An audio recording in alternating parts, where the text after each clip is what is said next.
بسم اللہ الرحمن الرحیم۔ السلام علیکم۔ میں نے ایک غریب گھرانے میں آنکھ کھولی۔ آنکھ کھولتے ہی غربت کو اپنا مقدر پایا۔ امیری یا روپے پیسے کی ریل پیل کیا ہوتی ہے، اس بات کا ہم لوگوں سے دور دور تک کوئی واسطہ نہ تھا۔ ہم لوگ 2 کمروں کے ایک کچے مکان میں رہا کرتے تھے۔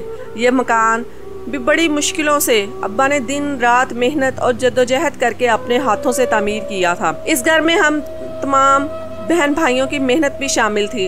جب ابا مکان تعمیر کرتے تو ہم ان کو گار اور مٹی اٹھا کر دیا کرتے تھے اور اماں ابا کے ساتھ لیپا لوپی کرتے تھے۔ یوں پورا گھرانہ ہی اس 2 کمروں کے کچے مکان کی تعمیر میں جتا ہوا تھا۔ دن رات کی محنت کے بعد 2 کمرے تعمیر ہوئے۔